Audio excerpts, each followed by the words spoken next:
இருக்கும் ஐயா பெல்ராசன், பேராசிரியர் ஜெயரஞ்சன், மதுரை மத நல்லிணக்க கூட்டமைப்பின் ஒருங்கிணைப்பாளர் தோழர் மீதா பாண்டியன், தோழர் காளியப்பன், ஊடக நண்பர்கள், தோழர்களே,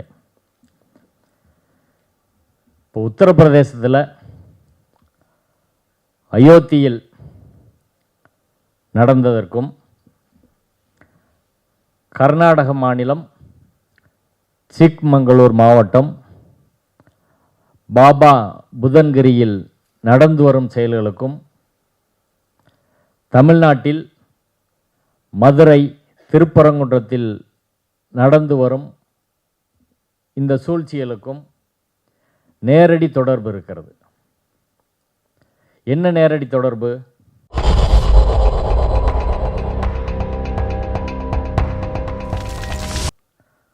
மூளை ஒன்று தான் இந்த மூணுக்கும். அந்த மூளை நாக்பூர் மூளை. கீழே அதை செயலாக்கம் செய்பவர்கள் ஒரே டீம் தான், சூத்திர பஞ்சமர்கள்.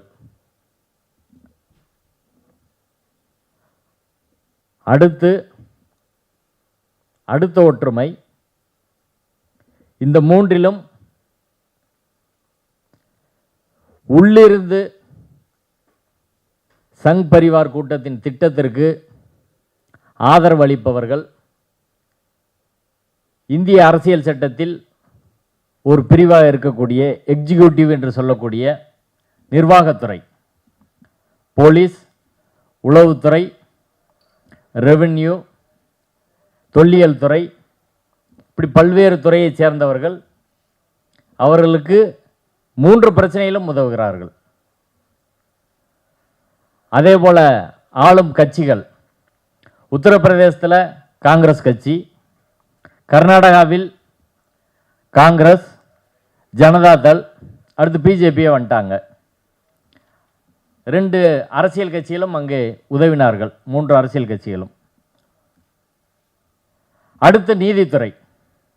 நீதித்துறையின் உதவிதான் இந்த சதிகள் பெரிய அளவில் செல்வதற்கு நீதித்துறை தான் மிகப்பெரிய அளவில் உதவி இருக்கு. இப்போ உத்தரப்பிரதேசத்தில் பாபர் மசூதி விஷயம் எல்லாருக்கும் நம்மளுக்கு தெரியும். அங்கே முதல்ல செய்தது 1949 டிசம்பர் 22 அன்று ராமன் சீதை சிலையை நள்ளிரவில் வைத்துவிட்டு மசூதிக்குள்ள தொழுகையை தடுத்தார்கள். அடுத்து சர்ச்சைக்குரிய இடம்னு சொன்னாங்க. இவர்கள் பூஜை நடத்தினார்கள், தொடர்ந்து பூஜை நடத்தினாங்க, பக்கத்தில் நடத்தினாங்க. அதற்கு பிறகு மசூதியை இடித்தார்கள், தொல்லியல் ஆய்வு செய்தார்கள். அலகாபாத் உயர் நீதிமன்றம் தீர்ப்பு கொடுத்து சுப்ரீம் கோர்ட் கொடுத்துட்டு அவங்ககிட்ட இறுதியாக அந்த இடத்தை ஒப்படைத்து விட்டார்கள். கிட்டத்தட்ட இது 80லேருந்து 40 வருடங்கள் இந்த ப்ராசஸ் நடந்திருக்கு. இதெல்லாம் முடிஞ்ச பிறகு தேர்தல் வருகிறது. அயோத்தியில் அவர்கள் தோற்றுவிட்டார்கள். ஆனால் இதற்கிடையே நடந்த ப்ராசஸில் நாட்டை அவங்க பிடிச்சிட்டாங்க. அதுதான் கர்நாடகாவிலையும். கர்நாடகாவில் பாபா புதன்கிரியில் 11ஆம் நூற்றாண்டில் ஒரு சூபி சாமியார் இஸ்லாத்தை பரப்புவதற்காக வராரு. அங்கே வந்து தங்கி அந்த புதன்கிரியிலே வேலை செய்கிறார். அவரோட முக்கியமான வேலை அங்கு உள்ள நிலப்பரப்புகளை ஆதிக்கம் செய்வோரை எதிர்த்து போராடுறது தான். அவரை பல தடவை கொலை செய்கிறதுக்கு முயற்சி பண்ணுறாங்க. அதையெல்லாம் தாண்டி அவர் போராடுகிறார். மக்கள் அவரை பின்பற்றுறாங்க. அதற்கு பிறகு அந்த இடத்துல ஒரு சுபி சிரைன் உருவாக்கப்பட்டு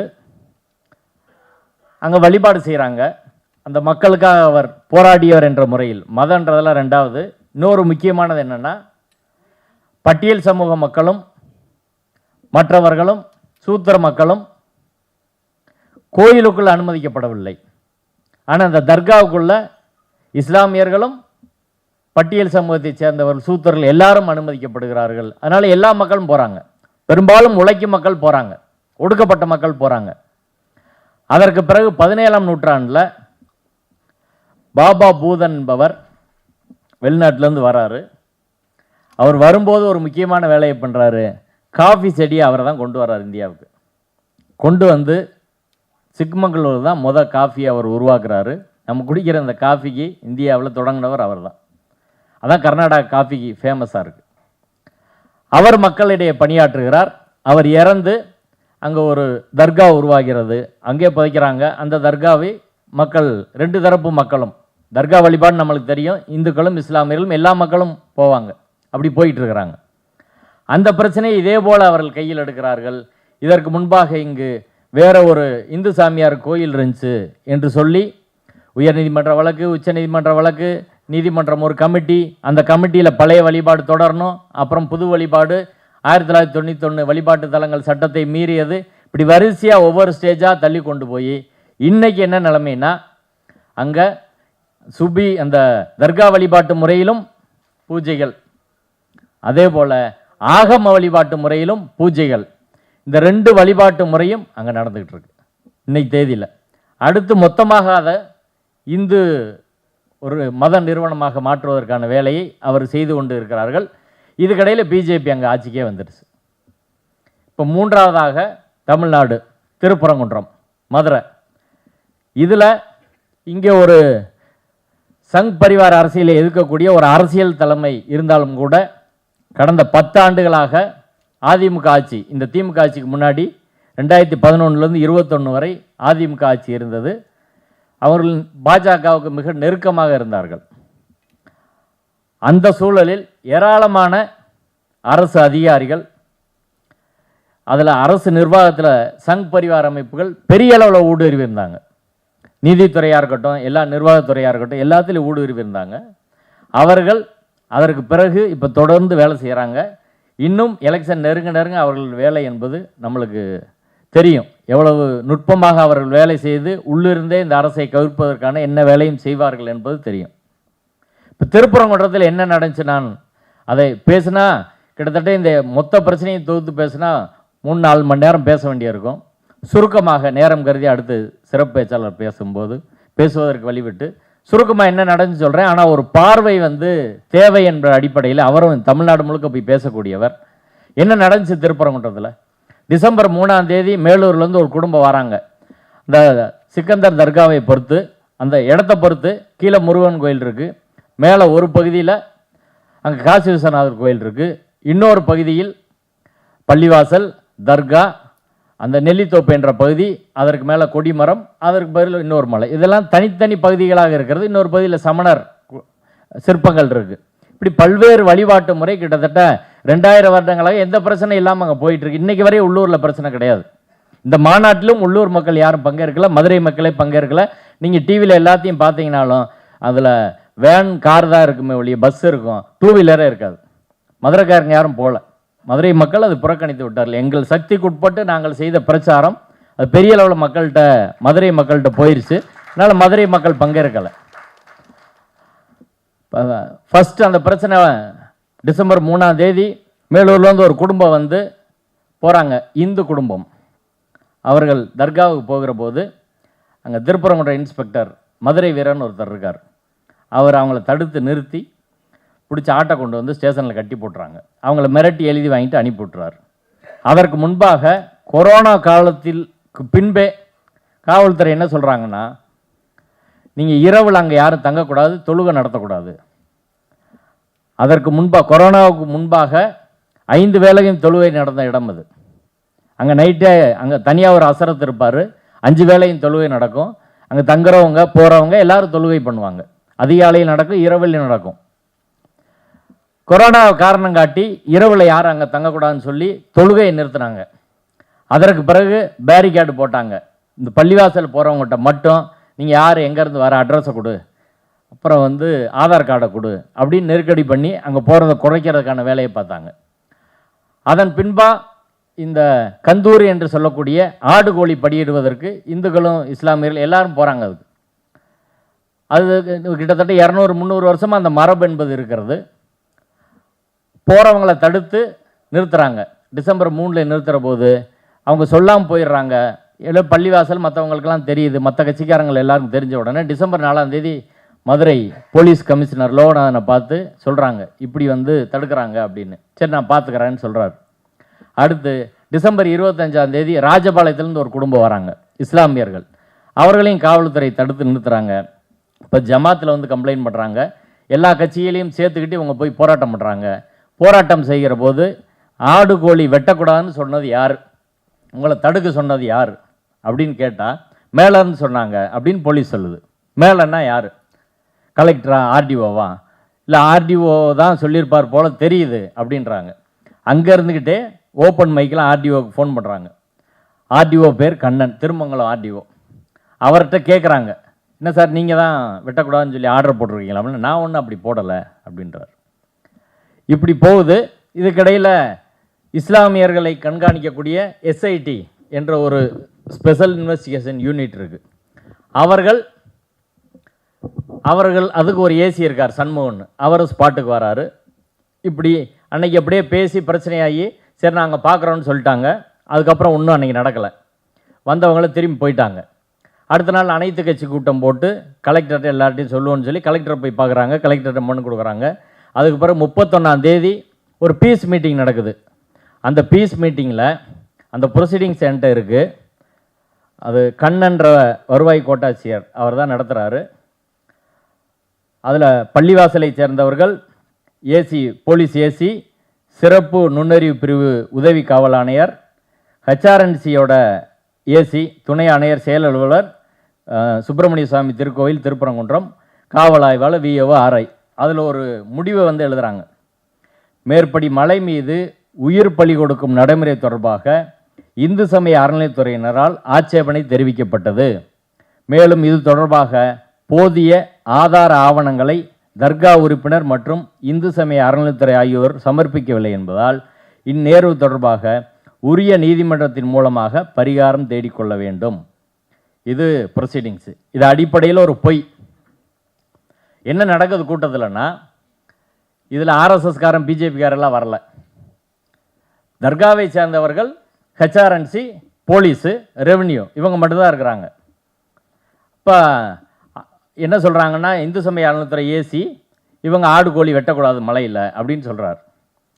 இவங்ககிட்ட கேட்குறாரு, நாங்கள் காலங்காலமாக வெட்டிக்கிட்டு இருக்கோம் அப்படின்னு. அதுக்கு ஆதாரம் கொடுங்கன்னு ஆர்டிஓ கேட்குறாரு.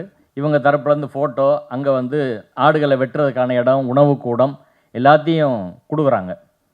அதை வாங்கிட்டு அவங்ககிட்ட கேட்குறாரு, ஹெச்ஆர்என்சிட்ட உங்கள்கிட்ட என்ன ஆதாரம் இருக்குது, ஆர்டர் எதாவது இருக்கா? எங்கிட்ட ஒன்றுமே இல்லை அப்படின்னு அவர் சொல்கிறார். ஒன்றுமே இல்லைன்னு சொன்ன உடனேயும் ஆர்டிஓ என்ன சொல்கிறாருன்னா, இந்த இஸ்லாமியர்களை பார்த்து அவர் சொல்கிறாரு, எல்லாம் இருக்கும்பா ரைட்டு, ஆனாலும் பெரும்பான்மையை கொஞ்சம் நீங்கள் கன்சிடர் பண்ணுங்கள், பெரும்பான்மை மக்கள் விரும்பலை இல்லை அப்படின்னு ஆர்டிஓ சொல்கிறார். இவங்க என்னடா ஒரு ஆர்டிஓ பெரும்பான்மை சிறுபான்மைன்னு பேசுகிறாரு, வழக்கறிஞராக அதில் இருக்கிறாங்க, சார் நீங்கள் எப்படி இப்படி பேச முடியும்னு சொல்லி வெளிநடப்பு பண்ணி வெளியே வந்துடுறாங்க. வெளிநடப்பு பண்ணி வெளியே வந்ததை ரெக்கார்ட் பண்ணாமல், இவங்க ஆதாரம் கொடுத்ததை ரெக்கார்ட் பண்ணாமல், பொய்யாக அவர் ஆதாரங்களை இவங்க கொடுக்கல, 2 பேரும் கொடுக்கலன்னு எழுதுறாரு. அடுத்து நீதிமன்றத்துக்கு சென்று பரிகாரம் தேடிக்கிறணும், இதை சொல்கிறதுக்கான எந்த அதிகாரமும் அவர் கிடையாது. ஏன்னா ஏற்கனவே இது நீதிமன்றத்தால் தீர்க்கப்பட்ட பிரச்சனை. நீதிமன்றம் இதை ஏற்கனவே தீர்த்தரிச்சு 1920 வழக்கு போட்டு 1923 25/8/1923 மதுரை 3rd சப் கோர்ட் நீதிபதி ராம் ஐயர் அவர் ஒரு 300 ஆவணங்களை மார்க் பண்ணி 20 சாட்சிகளை விசாரித்து, இது கோயிலுக்கான இடம் இது, தர்கா பள்ளிவாசலுக்குரிய இடம் இது, தர்கா பள்ளிவாசல், அதுக்கு போகிற பாதை, நெல்லித்தோப்பு, கொடிமரம் இதெல்லாம் இஸ்லாமியர்களுக்கு சொந்தம், கோயில் உள்ள பகுதி கோயிலுக்கு சொந்தம், ரோடெல்லாம் அரசாங்கத்துக்கு சொந்தம்னு சொல்லி என்னைக்கு தீர்ப்பு? ஆகஸ்ட் 25, 1923, 100 வருஷத்துக்கு முன்னாடி தீர்ப்பு சொல்லிட்டார். அதற்கு பிறகு உயர்நீதிமன்றத்துக்கு வழக்கு போது 1926 உயர்நீதிமன்றம் மொத்த மலையும் கவர்மெண்ட்டுக்கு சொந்தம்னு சொல்லிட்டாங்க. ஏன்னா கவர்மெண்ட்டுக்கும் டெம்பிள் அட்மினிஸ்ட்ரேஷனுக்கு தான் மெயினான பிரச்சனையே. அரசாங்கம் என்ன சொல்லுது, மொத்த மலை எங்களுக்கு தான் சொந்தம்.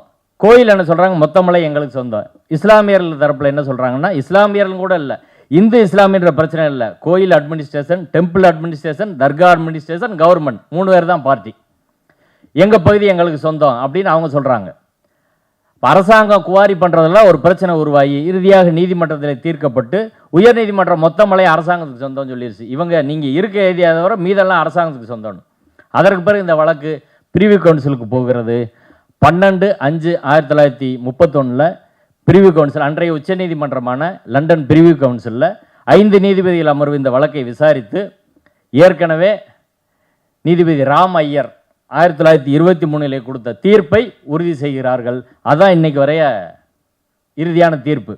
இப்போ அந்த தீர்ப்பில் இஸ்லாமியர்களுக்கான பகுதி இது, கோயிலுக்கான பகுதி அப்படின்னு உறுதி செய்யப்பட்ட பிறகு இஸ்லாமியர்கள் பகுதியில், தர்கா நிர்வாகத்தின் பகுதியில் அவங்க என்ன வழிபாட்டு முறையில் வழிபாடு நடத்தணும், அதில் ஆடு கோழி வெட்டணுமா வெட்டக்கூடாதா அப்படின்றத யாராலும் சொல்ல முடியுமா? சொல்லுங்கள். உங்களுக்கு சொந்தம் தீர்ப்பாயிருச்சு, அவங்க தானே அந்த வழிபாட்டு முறையை தீர்மானிக்கணும், வேற யார் தீர்மானிக்க முடியும்? இப்போ கோயிலில் எடுத்துக்கோங்க, திருப்பரங்குன்றம் கோயிலில் நீ முருகனுக்கு எத்தனை வேளை பூஜை பண்ணணும், என்ன மந்திரம் சொல்லணும், என்ன சாமிக்கு படைக்கணும், இதெல்லாம் தர்காவில் இருந்தால் வேற யாரோ சொல்ல முடியுமா? அது கோயில் நிர்வாகம் தான் முடிவெடுக்க முடியும், வெளியில் அதை எப்படி சொல்ல முடியும்? ஆனால் ஆர்டிஓ சொல்கிறாரு, ஹெச்ஆர்என்சி அதை அப்போஸ் பண்ணுது. தர்காவிலேருந்து ஹெச்ஆர்என்சியோட கோயில் நிர்வாகம் தொடர்பாக, பூஜை முறை தொடர்பாக அப்போஸ் பண்ணால் ஏற்றுக்குருவாங்களா? ஆனால் அதை ஏற்றுக்கிட்டு ஆர்டிஓ பண்ணுறாரு. இது கலெக்டருக்கு தெரிஞ்சுதான் அது நடக்குது, கமிஷனருக்கு தெரிஞ்சுதான் அது நடக்குது. பலரும் திரும்ப போய் சொல்கிறாங்க, ஆனாலும் ஒரு நடவடிக்கை இல்லை. அன்னைக்கு தேதியிலேருந்து இன்னைக்கு தேதி வரை ஆடு கோழி என்பது வெட்டப்படவில்லை, விடலை அப்படின்றத யதார்த்தமான உண்மை. தொழுகையும் கிடையாது, ஆடு கோழியும் வெட்டுறதும் கிடையாது. இது தமிழ்நாட்டில் தான் நடக்குது. அடுத்து இந்த பிரச்சனை முடிஞ்ச பிறகு ஒரு போராட்டம் நடத்துகிறாங்க. அதனைத் தொடர்ந்து சங் பரிவார அமைப்புகள் பிப்ரவரி 4ஆம் தேதி ஒரு போராட்டம் அறிவிக்கிறாங்க, குன்றம் காப்போம் குமரனை காப்போம் அப்படின்னு. அப்போ நாங்கள் தோழர் மீதா பாண்டியன், வழக்கறிஞர் ஹென்றி டிபேன், நாங்கள்லாம் சேர்ந்து மதுரையில் உள்ள அமைப்புகள்லாம் இணைந்து 30 அமைப்புகள் இணைந்து ஒரு மத நல்லிணக்க கூட்டமைப்பை உருவாக்கி இந்த ஜட்ஜ்மெண்ட்லாம் படிச்சுட்டு மதுரை கிருஷ்ணயர் ஹாலில் ஒரு மீட்டிங் வைக்கிறோம். இதை எல்லாருக்கும் எக்ஸ்பிளைன் பண்ணுவோம், இது நீதிமன்றத்தால் தீர்க்கப்பட்ட பிரச்சனை என்று. அங்கே போய் ப்ரெஸ் மீட்டில் உட்காந்துருக்குறோம். போலீஸ் வந்து ப்ரெஸ் மீட்டை கீழே மண்டபத்துக்காரங்களை கூப்பிட்டு மிரட்டுறாங்க. ஏசி வந்து மிரட்டுறாரு. அப்புறம் மண்டபத்துக்காரங்க என்கிட்ட வந்து சொல்கிறாங்க, நான் போகிறேன். இப்போ ஒரு எஸ்ஐ வராரு, ஏசி அங்கே நின்றுக்கிட்டு எஸ்ஐ வராரு. எஸ்ஐ வந்து, சார் ப்ரெஸ் மீட் நடத்தக்கூடாது அப்படின்னு. காலையில் ஐஎஸ்ஏசி என்கிட்ட பேசினார். சார் ப்ரெஸ் மீட்டில் நாங்கள் என்ன உண்மை, சட்டத்தில் என்ன இருக்குது, தீர்ப்பு என்ன இருக்குது, அவங்க வந்து கச்சிராஜாலேருந்து பல பேர் மொத்த மலையும் இந்துக்களுக்கு சொந்தம்னு சொல்லிட்டாங்க அப்படின்ற ஒரு பொய்யை பரப்புகிறாங்க. நீங்கள் பதில் சொல்ல மாட்டேறீங்க, ஹெச்ஆர்என்சி சொல்ல மாட்டேங்குது, யாரும் சொல்ல மாட்டேறீங்க, கலெக்டர் சொல்ல மாட்டேறாங்க, நாங்களாவது சொல்கிறோம் அப்படின்னு ஐஎஸ்ஏசி என்கிட்ட பேசுகிறார். சொல்லிட்டு தான் ப்ரெஸ் மீட் நடத்துகிறோம்.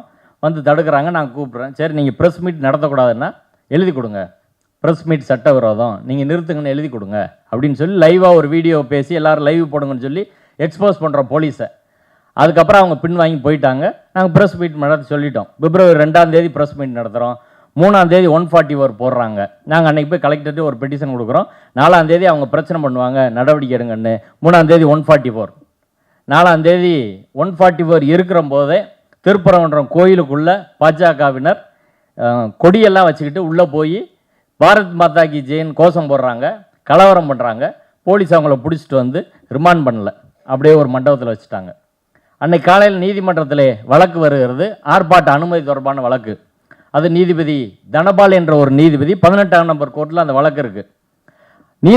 அந்த நீதிபதியிட்ட வழக்கு இருக்கும்போது டிவிஷன் பெஞ்சில் நீதிபதி ஜெயச்சந்திரன் தலைமையிலான அமர்வில் ஆர்எஸ்எஸ் பிஜேபி அட்வொகேட்ஸ் எல்லாம் வந்து மென்ஷன் பண்ணுறாங்க. என்ன சொல்கிறாங்கன்னா, மாதிரி ஒரு ப்ரொசீடிங்ஸ் போலீஸ் போட்டிருக்காங்க, 144 இருக்குது, வாகனங்கள்லாம் வந்தால் பறிமுதல் பண்ணுவோன்னு சொல்கிறாங்க, அதை சேலஞ்ச் பண்ணி உங்கள்கிட்ட நாங்கள் வழக்கு போடுறோன்னு சொல்லி காலையில் மென்ஷன் பண்ணுறாங்க. சரின்னு சொல்லி அதை ஒரு மணியை போல் அந்த வழக்கு விசாரணைக்கு எடுக்கிறாங்க, அர்ஜெண்ட்டாக எடுக்கணும் அப்படின்னு. 1 மணிக்கு வர்றபோது நீதிபதி கேட்குறாரு, மலையில் போய் அங்கே ஆடு கோழியெல்லாம் வெட்டி சென்டிமெண்ட்டை இந்துக்களோட, அதாவது பொதுவாக சென்டிமெண்ட்டை வந்து பாதிக்கிற மாதிரி பண்ணாங்கல்ல, அவங்க மேலே என்ன நடவடிக்கை எடுத்தீங்க அப்படின்னு. கவர்மெண்ட்லேருந்து என்ன சொல்லணும், இது காலங்காலமாக செய்கிறாங்கன்னு சொல்லணும். அப்படி சொல்லலை. ஏஏஜி வீரகவரன் வந்தார், நாங்கள் எஃப்ஐஆர் ரிஜிஸ்டர் பண்ணியிருக்கோம், 2 தரப்பு மேலே ரிஜிஸ்டர் பண்ணியிருக்கோம், சரி என்ன நடவடிக்கை எடுத்தீங்க, விசாரிச்சுட்டு நடவடிக்கை எடுக்கிறோம் அப்படின்னு சொல்கிறாங்க. சொன்ன பிறகு இவங்க, நீங்கள் இந்த வேர்டிங்ஸ் எல்லாம் இப்படி போட்டிருக்கீங்க, 144னா 144 தான் சொல்லணும், நீங்கள் எப்படி வாகனம் வந்தால் பறிமுதல் பண்ணுவோன்னு மிரட்டுற மாதிரி போடுறீங்கன்னா, இவர் என்ன சொல்கிறார், அந்த வார்த்தைகள் தவறாக இருக்கலாம், ஏன்னா நோக்கம் எங்களுக்கு ஒன்றும் இல்லை அப்படின்னு சொன்னோன்னே, சரி இந்த வழக்கை நான் மதியம் விசாரிக்கிறேன், அனுமதி தொடர்பான வழக்கை நீங்கள் அங்கே தான் விசாரிச்சுக்கிறணும் இன்னொரு நீதிபதிட்ட அப்படின்னு சொல்லிடுறாரு. மதியம் சாப்பிட போயிட்டு எல்லோரும் திரும்ப போகிறோம். 2 ஆளுக்கு மறுபடியும் வழக்கு எடுக்கிறாங்க. 2 ஆளுக்கு வந்த உடனே சங் பரிவார அமைப்பின் வழக்கறிஞர்கள், எங்களுக்கு இதே கோர்ட்டில் அனுமதி கொடுங்க, எங்களுக்கு 4 மணி 5 மணிக்கு ஆர்ப்பாட்டம் நடத்தணும், ஏன்னா வேறு இடத்துலேருந்து வந்தவங்களை அங்கே கைது பண்ணி வச்சுருக்கிறாங்க. அப்படி கேட்குறாங்க. இப்போ எங்களுக்கு ஆச்சரியம், அந்த கோர்ட்டில் இருக்குது எப்படின்னு. ஆனால் போலீஸ் தரப்பில் அதுக்கு ஒன்றும் பெரிய எதிர்ப்பு தெரிவிக்காமல் இருக்கிறாங்க. இவங்க என்ன சொல்கிறாங்கன்னா, ஏஜி வீரகதிரவன் வந்து 19ஆம் தேதி 20ஆம் தேதி நடத்திக்கிறோம், இது 4ஆம் தேதி நடக்குது, பிப்ரவரி 19 20 நடத்தினா அது வரைய திருப்பரங்குன்றத்தில் திருவிழா இருக்குது, திருவிழாவின் போது பிரச்சனை எதுவும் பண்ணக்கூடாது அப்படின்னு அவர் சொல்கிறார். இப்படி பேசிகிட்டு இருக்கும்போது ஸ்டேட் பிபி ஜின்னா லைனில் வரார், ஆன்லைனில் வந்து அவர் ஜட்ஜிட்ட சொல்கிறாரு, நாங்கள் மதுரை கமிஷனர்கிட்ட பேசிட்டேன், அவங்களுக்கு ஆர்ப்பாட்டத்துக்கு அனுமதி கொடுத்துடலாம் அப்படின்னு. நாங்கள் இவங்ககிட்ட சொல்கிறேன், எங்கள் 144 இருக்கும்போது எப்படி கொடுக்க முடியும், அது பிஜேபிக்கு ஒரு பெரிய சக்ஸஸாக மாறும், 144 வேறு யாருக்காவது கொடுப்பீங்களா அப்படின்னா அவர் உடனே ஜட்ஜ் சொல்கிறார், அவர் தான் ஃபேராக சொல்லிட்டாரு, நீங்கள் கொடுங்க. அவங்க கேட்குற இடம் பழங்கானத்தம்னா அது இவர் முதல்ல சொல்கிறார், பழங்கானத்தம் திருப்பரங்குன்றத்துக்கு பக்கம் வேணான்னு. அவர் உடனே சொல்கிறார், பழங்கானத்தமே கொடுத்துடலாம், ஸ்டேட் பிபி ஜின்னா பழங்கானத்தமே கொடுத்துடலான்றார். சரின்னு சொல்லி பழங்கானத்தம் கொடுத்துட்டாங்க. அடுத்து பிஜேபி வக்கீல் கேட்குறாங்க, நிறைய பேர் அரெஸ்ட் பண்ணி வச்சுருக்காங்க, அவங்கள வெளியே விட சொல்லுங்கள், 5 மணிக்கு ஆர்ப்பாட்டம் நாங்கள் அப்படின்னு. ஜட்ஜஸ் கொஞ்சம் யோசிச்சுக்கிட்டு தான் இருந்தாங்க, இப்படி ஒரு வழக்கே நம்மகிட்ட இல்லையே, அரெஸ்ட்டுக்கு எதிராக கைதுக்கு எதிராக இல்லீகலாக கைது பண்ணி வச்சுருக்காங்க அப்படின்னு ஒரு வழக்கு இல்லாத போது நம்ம எப்படி இந்த வழக்கில் உத்தரவு போடுறது அப்படின்னு ஜட்ஜுகள் யோசிச்சுக்கிட்டு இப்படி இருந்தாங்க. இப்போ ஸ்டேட் பிபி ஜின்னா மறுபடியும் சொல்கிறார், இல்லை நாங்கள் ரிலீஸ் பண்ணிடுறோம் எல்லாரையும் அப்படின்னு சொல்கிறார். உடனே உங்களுக்கு அதான் ஃபேராக சொல்லிட்டாரே அப்படின்னு ஆர்டராக போடுங்கன்னு சொன்னால் ஜட்ஜு சொல்கிறாரு, அவங்க தான் ஃபேராக இருக்காங்களே, நீங்கள் எதுக்கு ஆர்டராக கேட்குறீங்க, இனிமேல் ஆர்டராக வரப்போகுது, ரிலீஸ் பண்ண சொல்லிடுறோம் அப்படின்னு சொல்லி அதை ரெக்கார்ட் பண்ணி உடனே ரிலீஸ் பண்ணுங்கன்னு சொல்லிட்டாங்க. அதன் பிறகு தான் அங்கே ஒரு 3000-4000 பேர் திரண்டு மதுரை பழங்கானத்தில் நடந்த ஆர்ப்பாட்டம் நடந்துச்சு. அதில் தான் ஹச்ராஜா இது நீதிமன்றத்தில் சொல்கிறாங்க, இது அயோத்தி போல் மாற்றிடுவோன்னு, இது தொடக்கம்தான், அப்படி தான் மாறும், நீங்கள் சிக்கந்தர் தர்காவை மாற்றிக்க அப்படின்னு உதயநிதி அவர்களை விமர்சனம் செய்து பேசுனது ஹச்ராஜா. அதுக்கு 2 எஃப்ஐஆர் போட்டாங்க, ஆனால் கைது எதுவும் கிடையாது. இது பிப்ரவரி 4 முடிஞ்சிருச்சு. அடுத்து நம்ம மத நல்லிணக்கத்துக்காக ஒரு மாநாடு நடத்த வேண்டும், இதை கவுண்டர் பண்ணுறதுக்கு கேட்குறோம். அதே பழங்கானத்தில் மார்ச் 9ஆம் தேதி நடத்துறதுக்கு கேட்குறோம், அதுக்கு அனுமதி மறுக்கிறாங்க. நீதிமன்றம் போகிறோம், நீதிமன்றத்திலும் அனுமதி மறுக்கப்படுகிறது. வேறு வழி இல்லாமல் ஹாலுக்குள்ளே கிருஷ்ணயர் மகாலில் அந்த நிகழ்ச்சியை நடத்துகிறோம். திருமாவளவன் இன்னும் எல்லா கட்சிகளை சேர்ந்தவங்க, வெங்கடேசன் எம்பி எல்லோரும் வந்து அதில் கலந்துக்கிட்டு பேசினாங்க.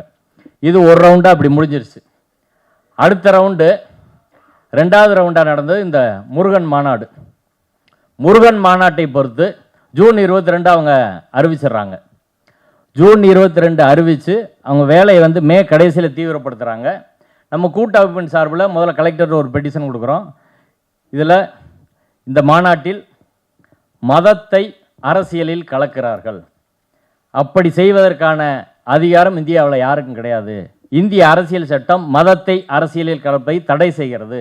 எஸ்ஆர் பொம்மை வழக்கில் உச்சநீதிமன்றத்தின் 9 நீதிபதிகள் கொண்ட அமர்வு இதை சொல்லியிருக்கிறாங்கன்னு சொல்லி கலெக்டர்கிட்ட போய் பெட்டிஷன் கொடுத்து இந்த மாநாட்டை தடை செய்ய வேண்டும், இல்லைன்னா மதத்தை அரசியலில் கலக்காமல் பேசணும், முருகன் பேரால் இவங்க எப்படி நடத்த முடியும் அப்படின்னு கொடுக்குறோம். ஒரு வாரம் கழித்து மதுரையில் ஒரு ஆர்ப்பாட்டத்தை ஒரு 300-400 பேர் திரட்டி ஆர்ப்பாட்டம் பண்ணுறோம். அதற்கு பிறகு நீதிமன்றத்தில் வழக்கு வருது, நீதிபதி திரு புகழேந்தி முன்னாடி இந்த வழக்கு வருது. அதுக்கடையில் 6 படை வீடு வைக்கிறோன்னு வராங்க.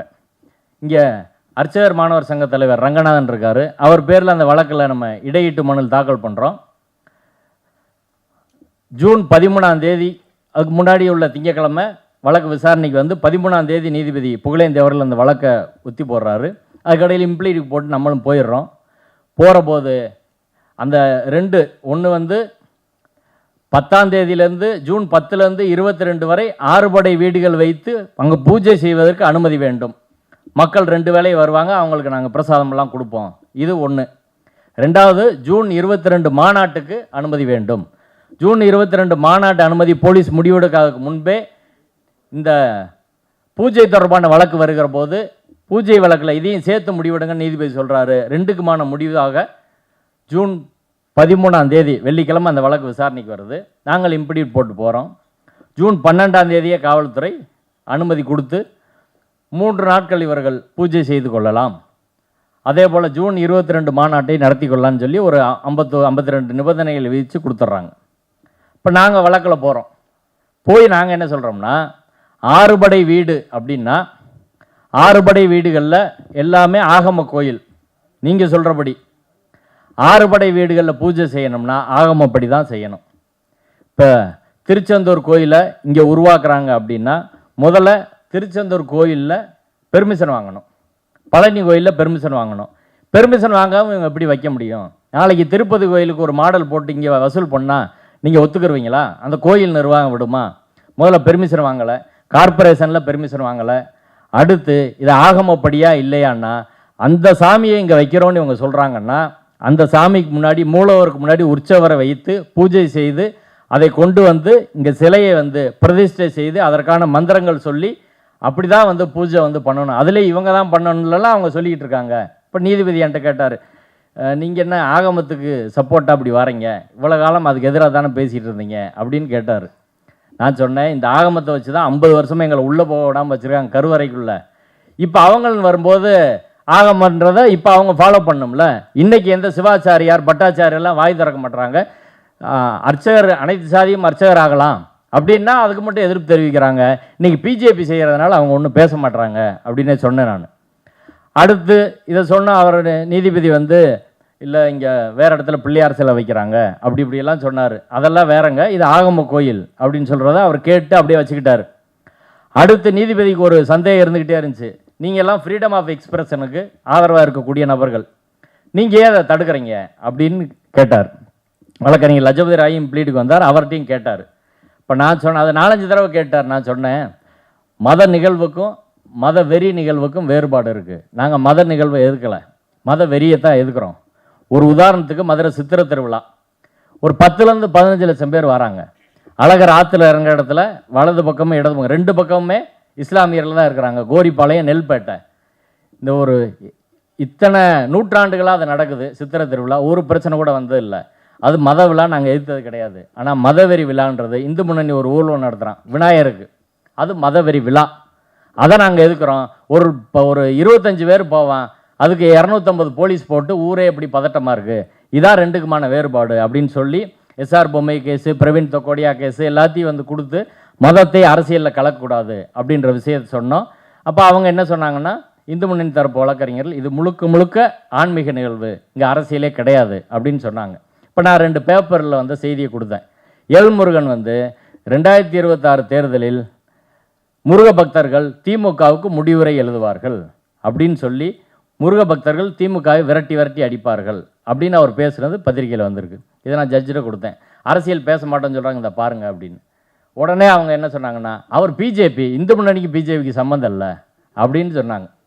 நான் அடுத்து இன்னொரு பேப்பர் எடுத்து நீட்டினேன். அது காடேஸ்வரா சுப்பிரமணியம் பேசினது. காடேஸ்வரா சுப்பிரமணியம் 2026 தேர்தலில் முருக பக்தர்கள் வந்து இந்துக்களுக்கு எதிரானவர்களுக்கு முருக பக்தர்கள் விடையளிப்பார்கள்னு சொல்லி அவர் பேசியிருக்கார் 2026 சட்டப்பேரவை தேர்தலில். அதை கொடுத்தனே ஜட்ஜு பிடிச்சிக்கிட்டார். கேட்டார், உங்கள் தலைவர் பேசியிருக்காருல, நீங்கள் இந்து முன்னணியில் தானே பெட்டிஷன் செக்ரட்டரி போட்டிருக்கீங்க, உங்கள் தலைவர் பேசியிருக்காருல அப்படின்னோடனே அவங்களுக்கு பதிலே இல்லை, பேசாமல் அவங்க நின்றுருந்தாங்க. அப்புறம் நீதிபதி இந்த விஷயங்கள்லாம் குறிப்பிட்டு மத நல்லிணக்கத்துக்கு ஊர் விளைவிக்கும் வகையில் எதுவும் பேசக்கூடாது. 2வது ஒரு சட்டத்தையே அவர் சொல்லியிருந்தார். மத நிறுவனங்களை தவறாக பயன்படுத்துவதை தடை செய்யும் சட்டம் செக்ஷன் 6ல் வந்து எந்த மத கூடுகையும் அரசியல் அதில் கலக்கக்கூடாது, அப்படி கலந்தால் செக்ஷன் 7 படி 5 இயர்ஸ் அதுக்கு இம்ப்ரிசன்மெண்ட் கொடுக்கலாம் என்ற சட்டத்தை நீதிபதி அவர்களே போட்டு இதையெல்லாம் மீறாமல் நடந்துக்கணும்னு சொல்லி கொடுத்துட்டாங்க. அந்த ஆர்டரை வாங்கி மறுநாள் நாங்கள் கலெக்டர்கிட்டும் போய் கொடுக்குறோம், இதை நீங்கள் என்ஷூர் பண்ணுங்கள் அப்படின்னு. அதை மீறி இந்த முருகன் மாநாட்டில் என்னென்ன பேசுனாங்க அதெல்லாம் நம்மளுக்கு தெரிஞ்சது தான். ஆனால் அவர்கள் சொன்ன அளவுக்கு அந்த மாநாடு வெற்றி இல்லை. ஏன்னா முதல் தோல்வி என்னென்னா 5 லட்சம் பேர் கிடையாது, 2 லட்சம் பேர் கிடையாது, உள்ளூர் மக்கள் பங்கேற்கலை. 2வது அவங்க என்ன சொல்லி மக்களை திரட்டினாங்க, இங்கே அரசியல் பேச மாட்டோம், முருக பக்தர் மாநாடு கந்தசஷ்டி கவசம் தான் பாடுவோம் அப்படின்னு. உண்மையில அரசியல் பேசணும்னா இவ்வளவு கூட்டம் கூட வந்திருக்காது அப்படின்றத யதார்த்தமான உண்மை. பெரும்பாலான கூட்டம் அங்கே ஏற்கனவே சதீஷ் சொன்ன மாதிரி அந்த அறுபடை வீடுகளை பார்க்க வந்த கூட்டம். நீங்கள் மதுரையில் தமுகத்தில் அந்த அறுபடை வீடுகளை வச்சா இதை விட 5 மடங்கு கூட்டம் வரும். அதான் யதார்த்தமான உண்மை. ஆனால் அதையெல்லாம் தாண்டி அவர்கள் ஒரு கூட்டம் சேர்த்திருக்கிறார்கள் அப்படின்றது ஒரு முக்கியமான விஷயம். நான் இன்னைக்கு பேச வேண்டிய விஷயம் அதான். அந்த கூட்டம் வருவதற்கு எந்த அளவுக்கு உள்ளுக்குள்ள இருந்து உதவி இருக்கிறாங்க அப்படின்றதான் முக்கியமானது. இந்த வழக்கு புகழேந்தி அவர்களிடம் வருகிற போது பாஸ் வாங்க சொல்லி போலீஸு இப்போ தேவர் ஜெயந்திக்கோ இமானுவேல் சேரனுக்கோ பாஸ் வாங்க சொல்கிறாங்க, அதே போல் வாங்கன்னு சொல்லிட்டாங்க. அதை சேலஞ்ச் பண்ணி வழக்கு போடுறாங்க. அது புகழேந்தி அவர்கள் டிஸ்மிஸ் பண்ணுறாரு. சுப்ரீம் கோர்ட்டுக்கு போகிறாங்க, அங்கேயும் தள்ளுபடி ஆகுது. மறுபடியும் லிபர்ட்டி வாங்கிட்டு வந்து அந்த வழக்கை ஜிஆர் சாமிநாதன் முன்னாடி கொண்டு போகிறாங்க. ஜிஆர் சாமிநாதன் முன்னாடி போர்ட்ஃபோலியோவே அது ஒரு சிக்கல் தான், அது ஒரு பெரிய அரசியல். எந்தெந்த நீதிபதி மதுரை உயர்நீதிமன்றத்தில், சென்னை நீதிமன்றத்தில், சென்னை உயர்நீதிமன்றத்தில் வழக்குகளை எப்படி விசாரிக்கணும்னு சொல்லி இவங்க ஆர்எஸ்எஸ்ல முடிவு பண்ணி அப்படி ஒரு அஜெண்டா செட் பண்ணி பண்ணுறாங்க. அந்த அடிப்படையில் தான் அந்த வழக்கு ஜிஆர் சுவாமிநாதன் அவர்கள் முன்னாடி போயிடுது. அவர் எந்த பாசு வேண்டியதில்லை, நீங்கள் இங்கே வரும்போது இங்கே டிரைவர் சும்மா தானே உட்காந்துருப்பாங்க, அவங்ககிட்ட பார்த்துக்கங்கன்னு அவர் சொல்லிட்டாரு. கூட்டம் நிறைய வர்றதுக்கு அது ஒரு முக்கியமான காரணம். இப்போ மாநாட்டில் இப்படி பேசிட்டாங்க. அதற்கு பிறகு மாநாட்டில் பேசினதில் முக்கியமான ஒரு விஷயம், அடுத்து திருப்பரங்குன்றத்தில் கார்த்திகை தீபம் ஏற்றணும்னு முதல் தீர்மானம் போடுறாங்க. இதான் ரொம்ப ரொம்ப டேஞ்சரான ஒரு விஷயம். எங்கே அவங்க ஏற்றணும்னு சொல்கிறாங்க? சிக்கந்தர் தர்கா பக்கத்தில்.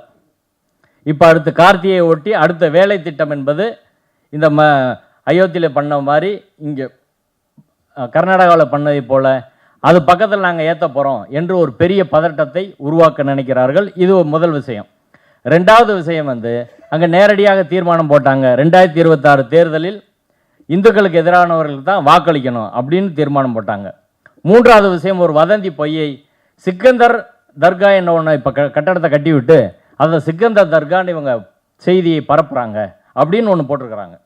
இதையெல்லாம் வைத்து வதந்தியை பரப்புதல், மத வெறியத்தை தூண்டுதல், அரசியலை மதத்தை கலக்கிறாங்கன்னு சொல்லி நாங்கள் கமிஷனர்கிட்ட புகார் கொடுத்து அதில் இன்னைக்கு A1 ஒரு எஃப்ஐஆர் போட்டிருக்கிறாங்க. அதில் A1 காடேஸ்வரா சுப்பிரமணியம், A2 இந்து முன்னணி செயலாளர் முத்துக்குமார், A3 இந்து முன்னணியோட தென் பாரத தலைவர் பக்தன், A4 அவர் தான் ரொம்ப முக்கியமான ஆள், ஆர்எஸ்எஸ்ஸின் தென் பாரத தலைவர் வன்னியராஜன். இதுவரை ஆர்எஸ்எஸ் சீன்லேயே வராது, ஆனால் அவங்க போட்ட தீர்மானத்திலே அவர் பேரை போட்டிருக்காங்க. அதனால் அவரை சேர்த்து அவரும் A4. Accused number 5 Annamalai, accused number 6 Nainar Nagendran, A7 வந்து அந்த சிறவை ஆதீனம். சங்கிகளோட சேர்ந்தா ஆதீனத்துக்கு வழக்கு தான் வரும். இந்த மதுரை ஆதீனம் இன்னொரு கேஸில் மாட்டிகிட்டு இருக்கு. அதே போல் சிறவை ஆதீனம் மீது இதில் ரொம்ப முக்கியம் என்னென்னா, சிறவை ஆதீனமும் ஆர்எஸ்எஸ்ஸின் தென் பாரத தலைவர் வன்னியராஜனும் அந்த வழக்கில் கொண்டு வந்தது தான். அது இன்னைக்கு எஃப்ஐஆர் போட்டாங்க. அதுவே இந்த பிரச்சனைக்கு கிடைச்ச ஒரு வெற்றி. அடுத்தடுத்து அது வந்து பயன்படும். அடுத்து இதோட முக்கியமாக ஒரே விஷயந்தான் இறுதியாக சொல்லி நான் நிறைவு செய்கிறேன். நீதிபதி ஸ்ரீமதி அவர்கள் இந்த பிரச்சனை தொடர்பாக, திருப்பரங்குன்ற பிரச்சனை தொடர்பாக 6 வழக்கு போடுறாங்க. 3 வழக்கு சங் பரிவார அமைப்புகள், கோயில் வந்து அங்கே தர்காவில் ஆடுகோழி வெட்டக்கூடாதுன்னு ஒரு வழக்கு, சிக்கந்தர் மலைன்னு கூப்பிடக்கூடாதுன்னு ஒரு வழக்கு, 3வதாக அங்கே தொழுகை நடத்தக்கூடாதுன்னு ஒரு வழக்கு. 3 வழக்கு போடுறாங்க. 4வது வழக்கும் 5வது வழக்கும் பள்ளிவாசல் நிர்வாகத்திலேருந்து எங்களை மெயின்டெனன்ஸ் பண்ணணும், டாய்லெட்டு லைட் எல்லாம் எங்களுக்கு வேணும், தண்ணி அங்கே வைக்கிறதுக்கான அனுமதி வேணும், அதே போல் போலீஸ் எங்களை தொந்தரவு பண்ணக்கூடாது. இன்னொரு வழக்கு இது சமணர் மலைன்னு அறிவிக்கணும், ஒருத்தவங்க வழக்கு போடுறாங்க. அதில் தான் தொல்லியல் துறை வருது. இப்படி 6 வழக்குகள். 2 நீதிபதிகள் அதில் விசாரிக்கிறாங்க, நீதிபதி நிசாபானு ஸ்ரீமதி. நீதிபதி நிசாபானு அவர்கள் 6 வழக்கையும் தள்ளுபடி பண்ணிட்டாங்க. ஸ்ரீமதி அவர்கள் கொடுத்த தீர்ப்பு தான் ரொம்ப ரொம்ப சிக்கலான ஒரு தீர்ப்பு. அவங்க அடிப்படையில் முதல் விஷயம் பொய்யை தீர்ப்பில் எழுதியிருக்கிறாங்க. தீர்ப்பில் ஒரு நீதிபதி பொய்யை எழுத முடியுமா அப்படின்னா அவங்க எழுதியிருக்கிறாங்க. அவங்க சொல்கிறாங்க, திருப்பரங்குன்றத்தில் சன்னதி தெருவிலேருந்து 300 மீட்டரில் எந்த கறிக்கடையும் இல்லை, எந்த கோழிக்கடையும் இல்லை, அங்கே உள்ள மண்டபங்கள் எல்லாம் நான்வெஜ்ஜே பெரும்பாலும் சமைக்கிறதில்ல அப்படின்னு நானே பல தடவை போய் சாப்பிட்ருக்கேன். மதுரையில் இருக்க அத்தனை பேரும் சாப்பிட்ருப்பாங்க, அவ்வளோ கறிக்கடை இருக்குது, கோழிக்கடை இருக்குது. ஆனால் நீதிபதி எழுதுகிறாங்க. அடுத்து 2வது பொய் என்ன சொல்கிறாங்கன்னா, தர்காவுக்கு வந்தவர்கள் அங்கே சமண சிற்பங்கள் மீது பெயிண்ட் அடித்து விட்டாங்க அப்படின்னு இன்னொரு பொய் எழுதுகிறாங்க. இப்படி 2 பொய்யை சொல்லிவிட்டு அதற்கு பிறகு அவங்க வழக்கில் என்ன சொல்கிறாங்கன்னா, முக்கியமாக இந்த மலையை திருப்பரங்குன்ற மலை என்று தான் அழைக்க வேண்டும், சிக்கந்தர் தர்கா என்றோ சமணர் மலை என்றோ கூப்பிடக்கூடாதுன்னு சொல்லி உத்தரவு போடுறாங்க. நம்ம கேள்வி என்னென்னா, ஒரு மலைக்கு என்ன பேர் இருக்குன்னு நீதிபதி எப்படி தீர்மானிக்க முடியும்? ஒவ்வொரு காலத்திலும் ஒரு மலைக்கு ஒவ்வொரு பேர் இருக்குது. சரி, இது கூட பரவாயில்லை, சிக்கந்தர் தர்கான்னு கூப்பிடக்கூடாது, சமணர் மலைன்னு கூப்பிடக்கூடாது, ஸ்கந்தர் மலைன்னு கூப்பிடலாமா? அதை ஏன் நீதிபதி சொல்லலை? இங்கே தான் சங்கீத்தனம்ன்றது எங்கே இருக்குது அப்படின்னா, ஸ்கந்தர் மலைன்னு ஏன் நீ கூப்பிடக்கூடாதுன்னு சொல்லலை? அதை தான் இந்துத்துவ அமைப்புகள் ஸ்கந்தர் மலைன்னு கூப்பிட்றாங்கன்னு சொல்லி தொடக்கத்திலே வருது. இஸ்லாமிய அமைப்பை சேர்ந்தவர்கள் சிக்கந்தர் மலைன்னு கூப்பிட்றாங்க, இவங்க ஸ்கந்தர் மலைன்னு கூப்பிட்றாங்க அப்படின்னு. இந்த 2 விஷயமே மதுரையில் பிரச்சனையே கிடையாது. அதை சிக்கந்தர் மலைன்னு மாற்றுறதுக்கு யாரும் முயற்சி பண்ணல. இதுவரை அதுக்கு ஆதாரம் ஏதாவது இருக்கா? யாராவது கலெக்டர்கிட்ட போய் பெட்டிஷன் கொடுத்தாங்களா? கோர்ட்டில் வழக்கு போட்டாங்களா? போராட்டம் பண்ணாங்களா? ஒன்றுமே கிடையாது. இந்த பிரச்சனை 1923 தீர்ப்பில் விவாதிக்கப்பட்டிருக்கு.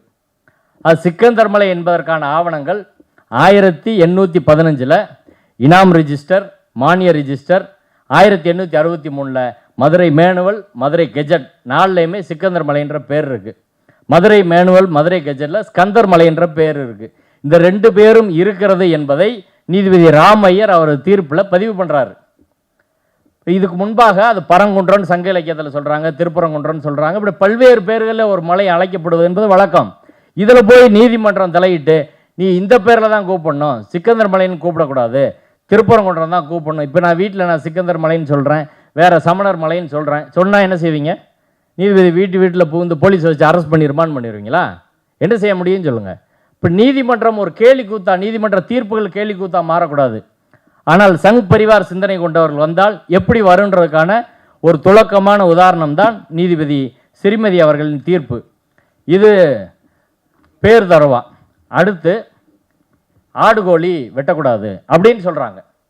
ஆடுகோழி வெட்டணும்னா நீங்கள் 1920க்கு முன்பாக அந்த ஃபர்ஸ்ட் சூட் ஃபைல் பண்ணுறாங்கல்ல, 1920க்கு முன்பாக இந்த பழக்க வழக்கம், ஆடுகோழி வெட்டும் பழக்க வழக்கம் இருந்ததை நீங்கள் சிவில் கோர்ட்டுக்கு போய் நிரூபிக்கணும் அப்படின்றாங்க. நம்ம கேள்வி என்னன்னா, சொத்து அந்த இடம் தர்கா எங்களுக்கு சொந்தம்னு சொல்லிட்ட போது நீங்கள் எப்படி அதை சொல்ல முடியும்? அரசு சார்பில் மதுரை கமிஷனரும் மதுரை கலெக்டரும் ஒரு பெட்டிஷன் போடுறாங்க. அந்த பெட்டிஷனை என்ன சொல்கிறாங்கன்னா, இந்து மதத்தில் ஆடுகோழி வெட்டி பலியிடுவது இந்து மதத்தின் ஒரு அங்கம். மதுரையில் பாண்டி கோயிலில் நூற்றுக்கணக்கான ஆடு டெய்லி வெட்டுறாங்க, அழகர் கோயிலில் வெட்டுறாங்க. அழகர் கோயில் இன்னொரு ஆடுபடை வீடு பழமுதிர் சோலை கீழே தான் இருக்குது, அழகர் கோயில் முன்னாடியே வெட்டுறாங்க அப்படின்னு சொல்லி தமிழ்நாடு அரசின் சார்பில் கவுண்டர் போட்டிருக்கிறாங்க. ஆனால் இன்னொரு அதில் வருந்தத்தக்க விஷயம் என்னென்னா, கோயில் சார்பில் ஹெச்ஆர்என்சி ஏசி போட்ட கவுண்டர் தான் அவங்களுக்கு முழுக்க ஆதரவாக இருக்கிறது. சங் பரிவார் அமைப்புகளுக்கு அவங்க ஆடுகோழி வெட்டக்கூடாது அப்படின்னு அவங்க பதில் மனு கூட போடல. பதில் மனு போட்டால் முன்னாடியே பிரச்சனை வரும்னு சொல்லி கடைசியாக யாருக்கும் தெரியாமல், வழக்கில் எந்த தரப்புக்கும் தெரியாமல் ரிட்டர்ன் சப்மிஷனை நீதிபதிகிட்ட கொடுத்துட்றாங்க. நம்மளுக்கு காப்பி கூட அது கிடைக்காது. ரிட்டர்ன் சப்மிஷனாக கொடுத்ததை நீதிபதி வைத்து கொண்டு அதை எழுதுகிறாங்க. கிளவராக இந்த வேலை எப்படி நடக்குதுன்னு பாருங்கள். நீதிபதி அந்த தீர்ப்பில் முழுக்க கோயில் போட்ட அந்த ரிட்டர்ன் சப்மிஷன் எழுத்துப்பூர்வமான வாதிரையை வைத்து கொண்டு முழுக்க அவங்க சொல்கிறாங்க, கோயில் இப்படி சொல்லியிருக்காங்க, கோயில் இப்படி சொல்லியிருக்கிறாங்க. டாய்லெட் மேலே வைக்கக்கூடாது அப்படின்னா எங்கே போவாங்க? வர்றவங்க போவாங்க. அங்கே லைட் போடக்கூடாது அப்படின்னா கோயிலுக்கு எல்லாமே இருக்குது, ஆனால் தர்காவுக்கு எதுவுமே இருக்கக்கூடாது அப்படின்னா அதை கூட தள்ளுபடி பண்ணுறாங்க. இப்போ ஆடுகோழி வெட்டக்கூடாது அப்போ நீதிபதி அதுக்கு என்ன பதில் சொல்கிறாங்கன்னா, அங்கே அழகர் கோயிலில் 18ஆம் படி கருப்புக்கு தான் வெட்டுறாங்க, 18ஆம் படி அழகருக்கு வெட்டலை அப்படின்னா சரி, 18ஆம் படி கருப்புக்கு பழமுதிர் சோலை கீழே வெட்டுறாங்க அப்படின்னா பக்கத்தில் இருக்க சிக்கந்தர் தர்காவில் வெட்டினா இவங்களுக்கு என்ன பிரச்சனை? அவங்க ஏரியாவுக்குள்ள. என் வீட்டில் நான் வெஜ்ஜு தான் சாப்பிடுவேன், பக்கத்து வீட்டுக்காரனும் நீ நான்வெஜ் சாப்பிட்றது என்னை புண்படுத்துது அப்படின்னு சொல்கிற வாதம் எப்படி அபத்தமான வாதமோ அதே வாதத்தை தான் கோயில் நீதிமன்றத்தில் முன்வைக்கிறார்கள். ஃபர்ஸ்ட் இந்த பிரச்சனை தொடங்கினது யார்? இன்ஸ்பெக்டர். அடுத்து ஹெச்ஆர்என்சி ஏசி. அடுத்த நிலைக்கு நகர்த்தினது யார்? அதுக்கப்புறம் ஆர்டிஓ கண்ணன். இதுக்கெல்லாம் பொறுப்பாக இருக்கக்கூடியவங்க யார்? கமிஷனரும் கலெக்டரும். அடுத்து நீதிமன்றத்தில் போட்டிருக்கிறது யார்? HRNC AC. இப்படி இதன் வழியாகத்தான் இது நடந்து வருது. பாபர் மசூதியில் இப்படி தான் நடந்துச்சு, அங்கே பாபா புத்தன்கரியில் இதான் நடக்குது, இங்கே உள்ள அதிகாரிகளும் இப்படி தான் நடந்துக்கிறாங்கன்றதான் ரொம்ப அதிர்ச்சிகரமான விஷயமா இருக்கிறது. எங்கள் மாநாட்டில் இவர்கள் பெயரை குறிப்பிட்டு அதை நாங்கள் ஒரு புத்தகமாக நான் எழுதியிருக்கிறேன், அதில் போட்டிருக்கோம். அந்த இன்ஸ்பெக்டர் மதுரை வீரன்லேருந்து கலெக்டர் வரை எல்லா பேரையும் போட்டு இவர்கள் மீது தமிழக அரசு நடவடிக்கை எடுக்க வேண்டும், முதல்வர் நேரடியாக அதை கவனிக்கணும்னு சொல்லி நாங்கள் தீர்மானம் போட்டிருக்கிறோம். இவ்வளவு பிரச்சனையும் இதில் நடந்து கொண்டு இருக்கிறது. நீதிபதி ஸ்ரீமதி அவர்கள் அவங்க தீர்ப்பில் ஆடுகோழி வெட்டக்கூடாதுன்னு இதை சொல்லிட்டாங்க. இது கிட்டத்தட்ட பாபர் மசூதி தீர்ப்பு இருக்குமோ அப்படியே தான். அடுத்து அங்கே தொழுவக்கூடாதுன்றாங்க. பள்ளிவாசலில் தொழுவக்கூடாது அப்படின்னா என்ன அர்த்தம்னு எனக்கு புரியல. அது ஒரு நாள் தொழுவ சொன்னாங்க, அதில் பீகார்காரங்க ஒரு 13 பேர் தொழுதுட்டாங்க அப்படின்னு ஒரு ரிப்போர்ட் வந்திருக்கு. இதெல்லாம் வச்சுட்டு பார்க்கும்போது அது லாண்ட் ஆர்டர்லாம் பிரச்சனை வரும், அதனால் தொழுவக்கூடாது அப்படின்னு ஆர்டர் போட்டாங்க. இப்போ இந்த 2 நீதிபதிகள் மாறுபட்ட தீர்ப்பு சொன்னதுனால அடுத்து 3வது நீதிபதிக்கு போக போகுது. அது ஜிஆர் சுவாமிநாதன்கிட்ட போகுமோ யார்கிட்ட போகுமோ தெரியாது. ஆனால் ஒரே மாடல்லாம் இவை எல்லாம் நடக்கிறது. இதுக்கு உள்ளுக்குள்ளேருந்து முழுக்க வந்து எக்ஸிக்யூட்டிவில் சப்போர்ட் பண்ணுறாங்க. எனவே இன்று நடக்கும் நிகழ்வுகள் விஷயத்தெல்லாம் தொகுத்து சொல்லியிருக்கிறோம். தமிழக முதல்வர் அவர்கள் இதை கவனத்தில் கொள்ள வேண்டும். அடுத்து கார்த்திகை தீபம்னு இந்த பிரச்சனையை கிளப்புவாங்க. 2026 தேர்தலுக்கு அவர்கள் புடியில் வந்து முருகனை கையில் வச்சுக்கிட்டு போகிறது என்று அவர்கள் முடிவெடுத்திருக்கிறார்கள். குறிப்பாக மதுரையில் திருப்பரங்குன்றம் தொகுதி, மேலூர் தொகுதி எல்லாம் அவர்கள் குறி வைத்து ஒரு வருஷமாகவே வேலை செய்கிறாங்க. அதனால் இது பிளான் இன்றைக்கி நேற்று கிடையாது. அது ஒரு 10-20 வருஷமாகவே போட்டு அந்த பிளானை தொடர்ந்து முயற்சி பண்ணுறாங்க.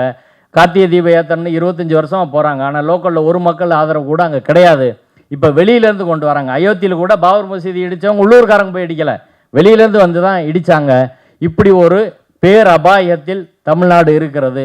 உள்ளிருந்தே இந்த அரசாங்கத்தின் கொள்கைக்கு எதிராக, பெரியார் கொள்கைக்கு எதிராக, அண்ணா கொள்கைக்கு எதிராக, கலைஞர் கொள்கைக்கு எதிராக வேலை செய்யக்கூடிய ஒரு கூட்டத்தை சங் பரிவார் அமைப்புகள் உருவாக்கி வைத்திருக்கிறார்கள்.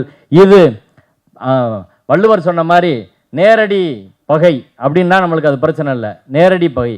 ஆனால் உட்பகை இருக்கு பாருங்க, அதான் வந்து ரொம்ப ரொம்ப டேஞ்சர். உள்ளுக்கு இருந்தே நம்ம கூட இருந்தே காலி பண்ணக்கூடியது. சீமான் வகையரா மாதிரி இங்கே அதிகாரிகள் வகையரா அப்படி ஒரு கூட்டம் இருக்கிறாங்க. இன்னைக்கு இந்த திருப்பவனத்தில் நடந்த அந்த அடித்து கொல்லப்பட்ட என்கவுண்டர் கேஸில் கூட அது மாதிரி பல்வேறு விஷயங்கள் உள்ளே இருக்கிற மாதிரி தெரியுது. மீடியா அவங்க வீட்டிலே தான் கிடக்கிறாங்க. தமிழ் இந்தில் கிட்டத்தட்ட ஒரு நாளைக்கு 12-13 செய்தி போடுறாங்க. வேறு எந்த செய்தி அப்படி போடுவாங்களான்னு தெரில. இப்போ ஒவ்வொரு அஜெண்டாவும் வைத்து அவர்கள் திட்டமிட்டு ஒன்றை கட்டமைக்கிறார்கள். இதை எச்சரிக்கையோடு தமிழ்நாடு அரசு அணுக வேண்டும். நீதித்துறையிலும் நீதித்துறை தவறு செய்தாலும் அதை விமர்சிக்கணும். இந்த தீர்ப்பு சொன்ன நீதிபதி ஸ்ரீமதி அவர்களின் கணவர், அவர் வந்து RSS துக்ளக் ஆசிரியர் குருமூர்த்தியின் அமைப்பில் பொதுச் செயலாளராக இருக்கிறார். அவரோட ஃபேஸ்புக் பேஜ் எல்லாத்துலேயும் நான் 50 வருடங்களாக RSS தொண்டராக இருக்கிறேன் அப்படின்னு குறிப்பிட்டிருக்கார். இப்போ இந்த நீதிபதி எப்படி இந்த போஸ்டிங் வந்திருப்பாங்க, எப்படி அவங்க தீர்ப்புகள் எழுதுகிறாங்க, இதெல்லாம் தெரியும். ஆனால் இதையெல்லாம் விமர்சிக்க வேண்டிய மூத்த வழக்கறிஞர்கள், பல்வேறு பெரிய கட்சியில் உள்ள சட்டத்துறையை சேர்ந்தவர்களாம் மௌனம் காக்கிறார்கள். யாருமே பேசுகிற கிடையாது. சுப்ரீம் கோர்ட்லையாவது தவறான தீர்ப்பு வந்தால் ஒரு 10 சீனியர் அட்வொகேட்ஸ் விமர்சனம் பண்ணுறாங்க. இப்போ மெட்ராஸ் ஹைகோர்ட்டில் ஒரு 10,000 பேர் இருக்காங்க, மதுரை ஹைகோர்ட்டில் ஒரு 5,000 பேர் இருக்காங்க. ஒரு மூத்த வழக்கறிஞர் கூட, ஒரு பெரிய கட்சியின் வழக்கறிஞர் அணி கூட ஒரு வார்த்தை நீதிபதிகளுக்கு எதிராக பேசுவதில்லை. அதான் மிகப்பெரிய பிரச்சனை. தொடர்ச்சியாக அவங்க பேசிட்டு வராங்க. அட்வொகேட்டில் நான் ஒரு ஆள் பேசுகிறேன், நீதிபதி ஹரிபரந்தாமன் அவர்கள் பெரும்பாலும் பேசுகிறாரு, சந்திர அவர்கள் சில வேளைகளில் வந்து பேசுகிறாரு. இப்படித்தான் இருக்கிறது. இது பெரியார் மண் அப்படின்னா ஹைகோர்ட் குரூப்பில் கூட திமுக காரங்க இருக்காங்க, விசிகா காரங்க இருக்காங்க, எல்லாரும் இருக்காங்க. ஆனால் அந்த நீதிபதிகளுக்கு எதிராக ஏதாவது போட்டால் நாளைக்கு அந்த கோர்ட்டுக்கு போக முடியுமா என்ற அச்சம் எல்லோரிடம் இருக்கிறது. அந்த அச்சத்தினால ஒரு ஆள் கூட போட மாட்டாங்க. என் வீடியோவை எடுத்து கூட போட மாட்டேன். என்னையெல்லாம் குரூப்லேருந்து எடுத்து விட்டு இப்போ அதில் எந்த வீடியோவும் அவங்கள விமர்சனம் பண்ணி போட முடியாதது இது தமிழ்நாட்டில் தான், வேறு எங்கேயும் கிடையாது. இப்படி இந்த நீங்கள் ஒரு சிவில் சொசைட்டி அப்படின்றது அது அமைதி காத்தா என்ன ஆகுன்றதா உலகம் முழுவதும் பாசிசம் பெரிய அளவில் வந்ததுக்கான அடிப்படை. இந்த மதவாதம் உலக அளவில் வந்து எல்லா நாட்டிலையும் வந்திருக்குது அப்படின்னா அதற்கு சிவில் சொசைட்டியோட அமைதியும் இது மாதிரி பெரிய கட்சிகள் எல்லாம் அதை கண்டுக்கிறாமல் போகிறது அப்படின்றது ஒரு முக்கியமான ஒரு நிகழ்வு. இது தேர்தல் அரசியலாக மட்டும் பார்க்க முடியாது. அதை தாண்டி இவர்கள் இந்த தேர்தலில் ஒரு வருஷத்தில் தொல்லியல் துறை ஆய்வு பண்ணி ரிப்போர்ட் போடணும்னு நீதிபதி ஸ்ரீமதி அவர்கள் சொல்லியிருக்கிறாங்க. ஏற்கனவே முடிவானதில் திரும்ப ஆய்வு பண்ணி என்ன சொல்ல போகிறாங்க, மறுபடியும் பிரச்சனையை உருவாக்குறதுக்கான வேலையை அவர்கள் செய்கிறார்கள். எனவே தமிழ்நாடு அரசும் தமிழ்நாடு மக்களும் எச்சரிக்கையாக இருக்க வேண்டும். இந்த சூழ்ச்சியை இன்னும் புரியாதவர்களாகத்தான் இங்கே இஸ்லாமியர்கள் நிறைய பேர் வரல, கிறிஸ்தவர்கள் நிறைய பேர் வரல, முற்போக்கானவர்கள் கூட இந்த சூழ்ச்சியை பற்றி தெரிந்தவர்களாக அப்படி இல்லாமல் இருக்கிறாங்கன்றதான் யதார்த்தமான உண்மை. இதையெல்லாம் இன்னும் அவர்களிடம் கொண்டு சேர்க்க வேண்டிய இருக்கிறது. ஏன்னா தமிழ்நாடு பெரியார் மண் இங்கே ஒன்றும் வராது அப்படியெல்லாம் நினைக்க முடியாது. இன்னைக்கு இப்போ நான்லாம் தொடர்ந்து பேசிகிட்டு இருக்கேன், எனக்கு எல்லாரும் சொல்கிறாங்க நீங்கள் எச்சரிக்கையாக இருங்க, எங்கனாலும் கொஞ்சம் ஆட்களோடு போங்க, இது ஏதாவது பண்ணிடுவாங்க அப்படின்ற நிலைமை தான் தமிழ்நாட்டில் இருக்குது. நம்ம செத்தா என்ன, செத்துட்டு போகிறோம் அப்படின்ற முறையில் தான் வேலை செய்ய வேண்டியிருக்கு. தவிர பழைய மாதிரியான நிலைமையில் இங்கே தமிழ்நாடு இல்லை என்பதை நாம் புரிந்து கொள்ள வேண்டும். நாங்கள் அம்பேத்கர் சிலைக்கு மாலை போட போன போது சனாதனத்துக்கு கோஷம் போட்டோம். இந்த தடவை பிஜேபிக்காரன் 100 பேர் எங்களோட சண்டைக்கு வரான். நாங்கள் 10 பேர் தான் இருக்கிறோம். 10 பேர்னாலும் அந்த வக்கீல்லாம் இருக்கிறான், நம்மளை தெரிஞ்சு திருப்பி அடிப்பாங்க அப்படின்னு வந்ததுனால பேசாமல் நிறுத்துறாங்க. ஆனாலும் அவன் செருப்படி தெரிகிறான், தகராறு பண்ணுறான். நாங்கள் 10 பேர் இருந்தாலும் நாங்கள் சண்டை போட்டோம். இதுதான் இன்று தமிழ்நாட்டின் நிலை. எனவே இதை புரிந்து கொள்வோம், செயலாற்றுவோம். பெரியாரும் அம்பேத்கரும் ஒரு கட்ட வரை இந்த நாட்டை கொண்டு வந்து வச்சிருக்கிறாங்க. அதை பின்னோக்கி செல்ல ஒருபோதும் அனுமதிக்க கூடாது. நன்றி.